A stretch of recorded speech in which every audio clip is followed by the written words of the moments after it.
before you were free and easy and you could just pick up and go whenever you wanted to, and now you can't. So you have these stories about other people and where they are in time and what they're doing. Can you explain that to me? So these were taken before that, right? Okay. And Right. yeah, right. so this is when I was free. Yes, yes. Right, yeah.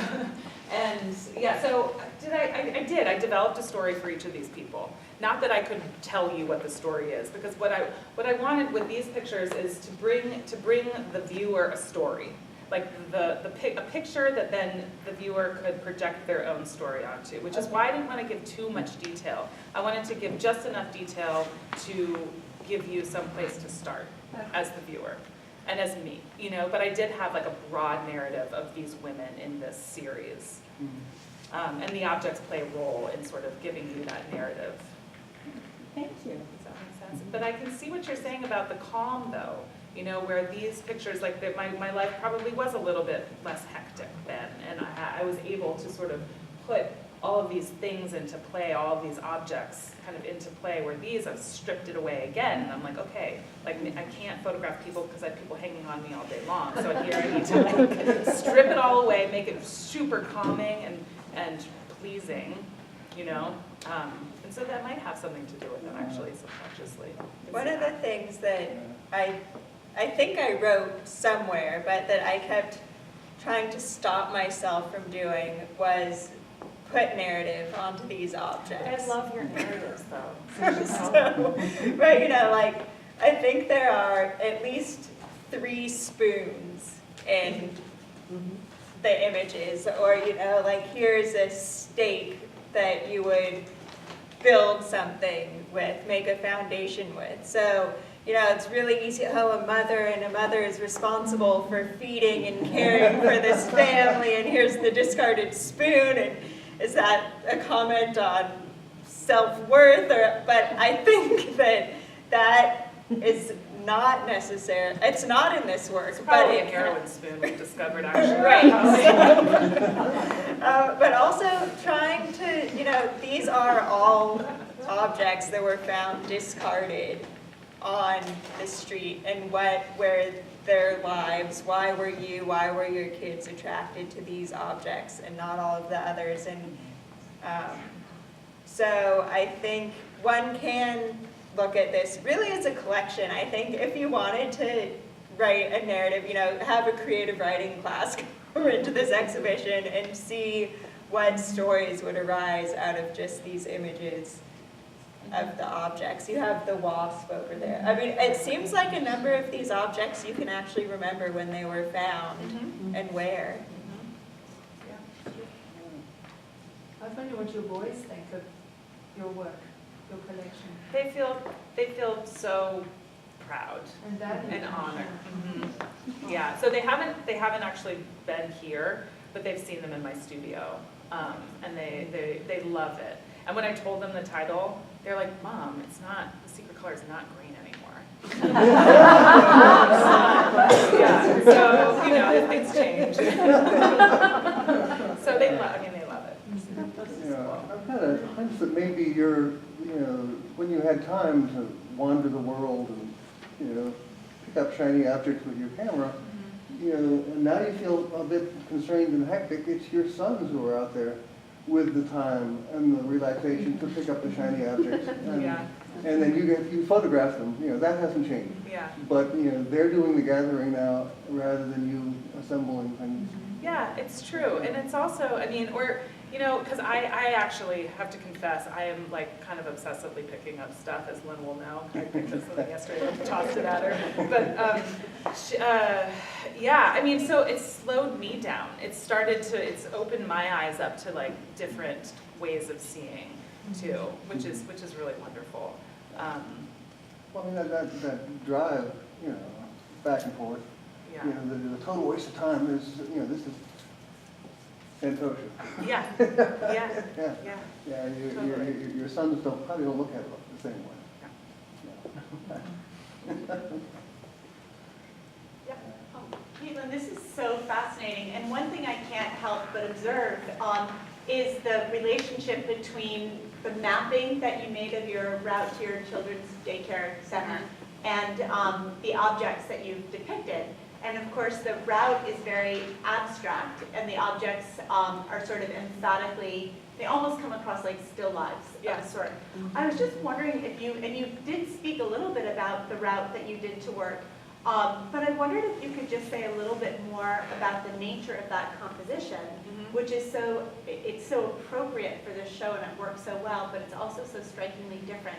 And I just wondered if you could reflect a little bit further on the relationship between that work, which we might describe as sort of an indexical representation of your route, although it looks very abstract, and the rest of the objects, maybe the relationship between abstraction and figuration. But I also find intriguing the composition itself, this use of different tiles and the spaces that it creates.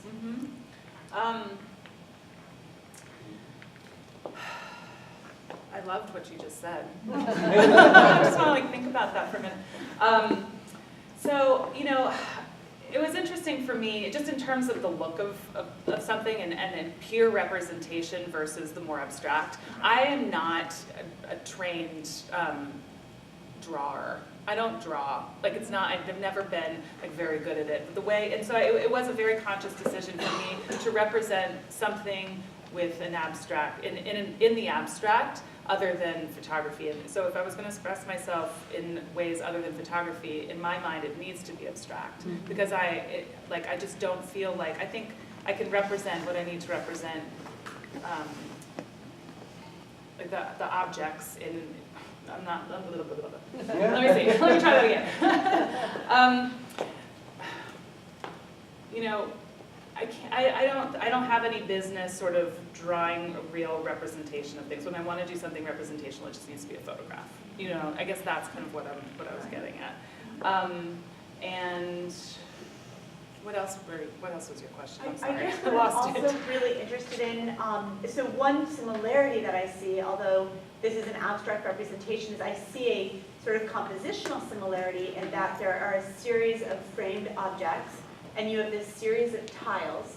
So I find that a really interesting analogy in terms of the composition. But then I find it really interesting that there are these, I'll just call them sort of empty spaces, these negative spaces in the center of the composition. Yeah. So that's kind of intriguing too, and maybe even the relationship between curves and harder angles. But I'd just love to hear more about why the composition of the roads has the form that it does, and the relationship to the objects. But what you've said already is really interesting about why abstraction in that space and why objects here. So the form of that piece comes from, so that, like I said, the dark shape is the root, and then the lighter shape is the reverse root, sort of mirrored.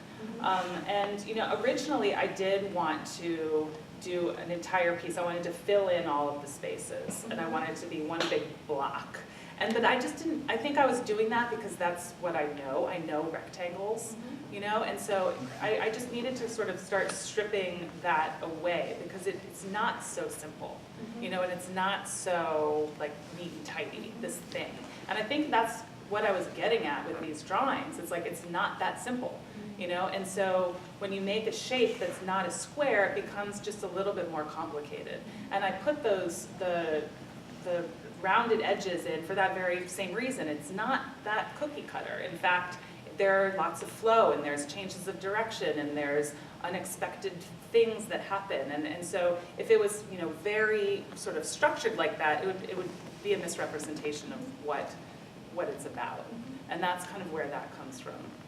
I'm going to take, I have my thoughts about the piece that I am always hesitant to bring up, but that seemed like a good opportunity. That I see that work that Caitlin did in direct, you know, as my art historian, compare and contrast with David Hockney and his Mulholland Drive, the road to the studio, which is, you know, he had this studio in Los Angeles that was quite a commute from home, and I think he was thinking about how to be productive with his time and his drive. And I think the similarities and the differences between this work and Caitlin's work about the root are so telling, and that, you know, the exuberance and the color and the excitement that Hockney is feeling as he goes to his studio, and Caitlin's more subdued, but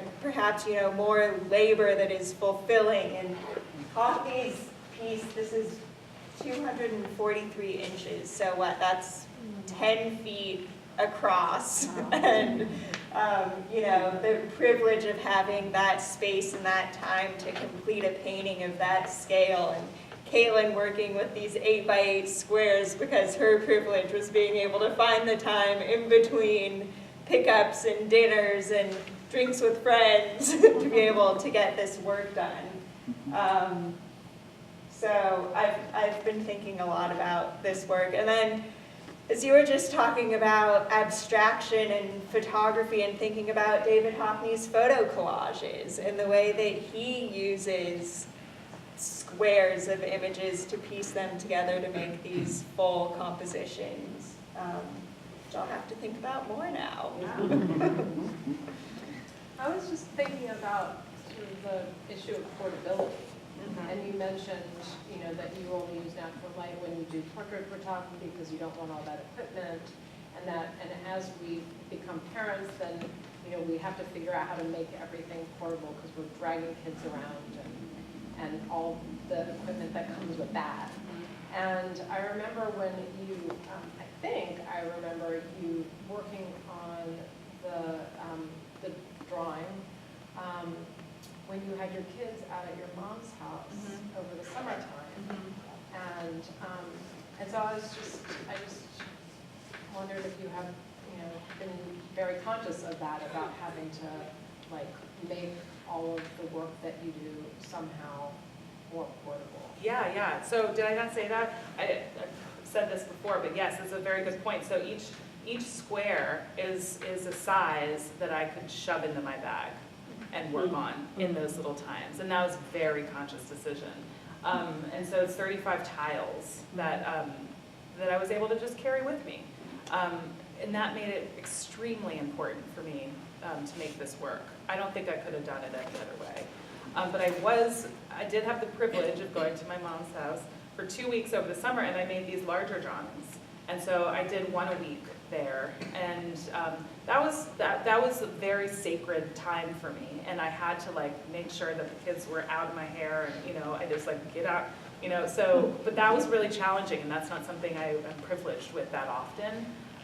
So, you know, It's all about pockets. It's a different way, Because, yeah. like, you're putting those in your pocket, you're putting, you know, you picked up that piece last night, I put it in my pocket. Yeah, I was wondering where that piece was. I thought about it this bring morning. it to you. You did. This afternoon, but I'll bring it to you tonight. So you can have- yeah. But it's all about the pockets, which is funny because, I mean, the kids, like what you find in your kids' pockets, you know, when you do the Yeah, I laundry. do. Tissues. And it only gets crazier as they get older.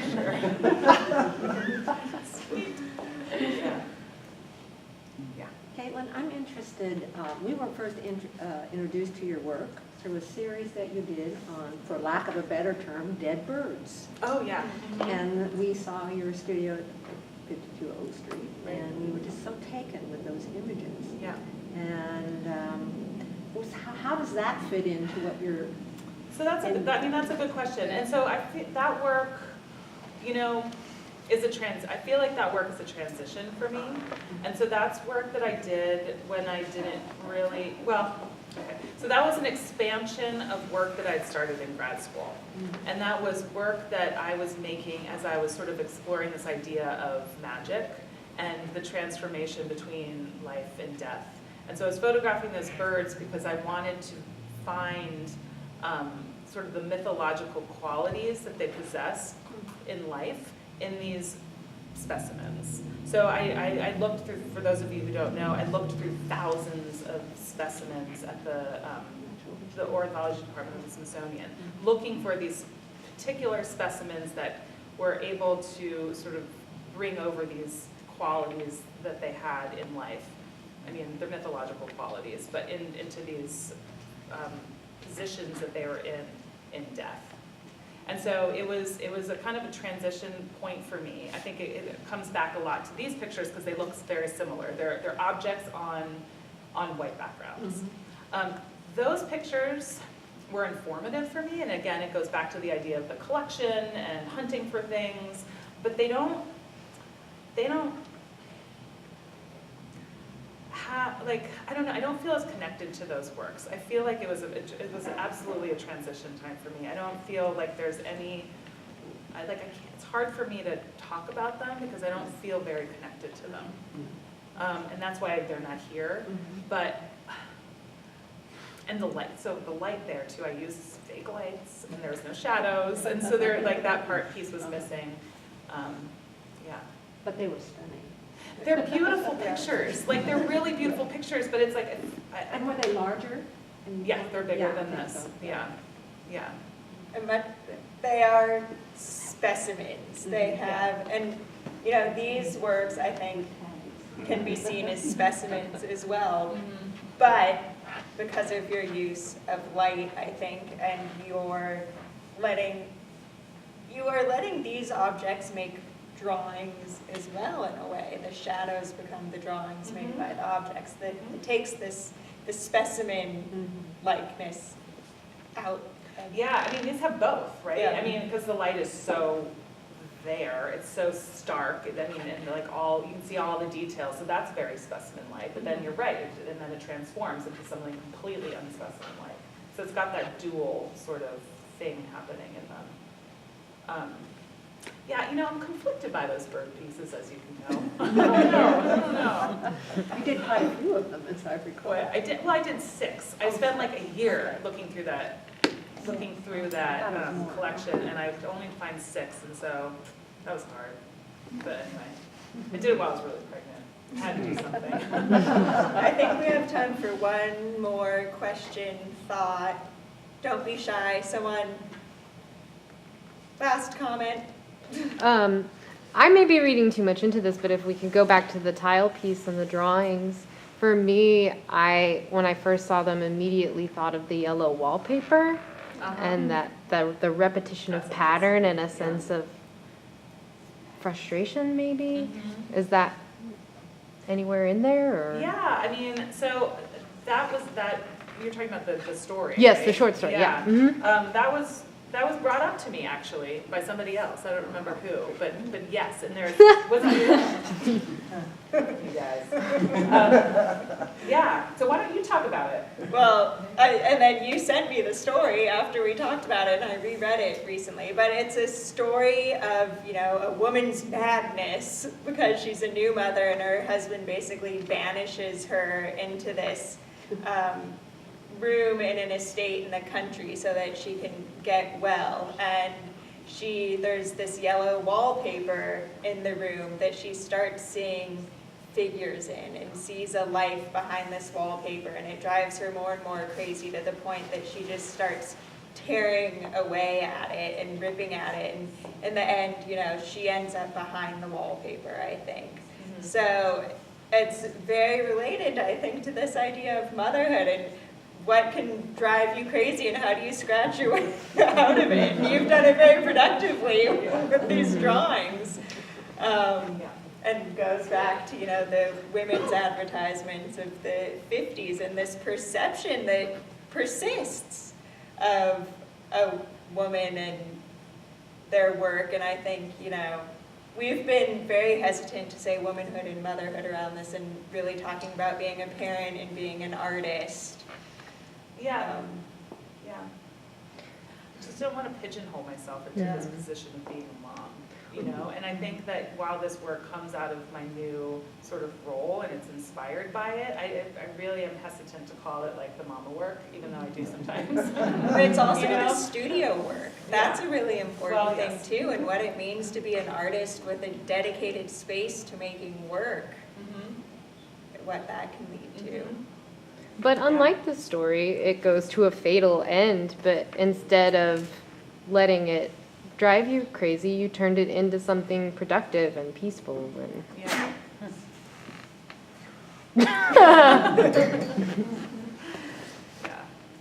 Well, thank you all very much. That was great.